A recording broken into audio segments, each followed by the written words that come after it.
Israel के प्रधानमंत्री Benjamin Netanyahu Hamas आतंकवादियों को भूख से मारने के प्रयास के तहत उत्तरी गाजा में मानवीय सहायता बंद करने की सेवानिवृत्त जनरलों के एक समूह की योजना की समीक्षा कर रहे हैं। अगर इस योजना को लागू कर दिया गया तो वे लाखों फिलिस्तीनी भोजन या पानी की आपूर्ति के अभाव के बीच उत्तरी गाजा में फंस सकते हैं, जो अपने घर छोड़कर नहीं जाना चाहते या जो ऐसा करने में सक्षम नहीं है।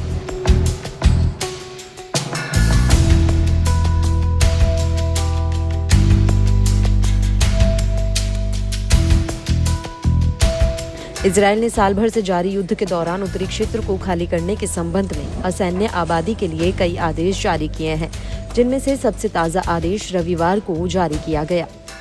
सेवानिवृत्त जनरलों के ग्रुप द्वारा नेतन्याहू और इजरायली संसद के समक्ष प्रस्तावित ताज़ा योजना के तहत फिलिस्तीनियों को गाजा शहर समेत गाजा पट्टी के उत्तरी हिस्से को छोड़ने के लिए एक हफ्ते का समय दिया जाएगा।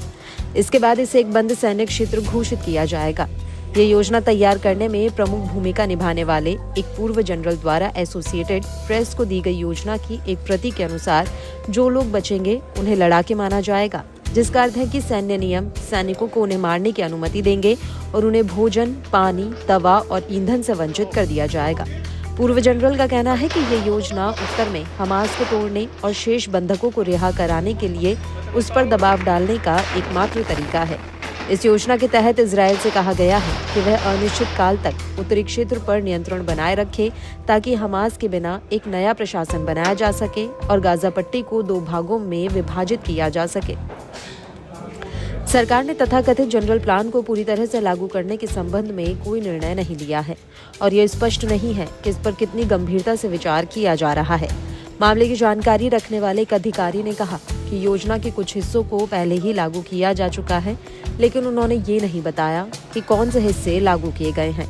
एक अन्य इजरायली अधिकारी ने कहा कि नेतन्याहू ने योजना को युद्ध के दौरान उन्हें मिली कई अन्य योजनाओं की तरह पढ़ा है और उसका अध्ययन किया है, लेकिन उन्होंने ये नहीं बताया कि क्या इसमें किसी हिस्से को अपनाया गया है या फिर नहीं। इजरायल ने रविवार को शहर के उत्तर में जबालिया शरणार्थी शिविर में हमास लड़ाकों के खिलाफ एक आक्रामक अभियान शुरू किया। संयुक्त राष्ट्र और मानवीय सहायता पहुंचाए जाने की निगरानी करने वाली इजरायली सैन्य एजेंसी के वेबसाइट के अनुसार 30 सितंबर के बाद से भोजन, पानी या दवा के किसी भी ट्रक ने उत्तरी गाजा में प्रवेश नहीं किया है।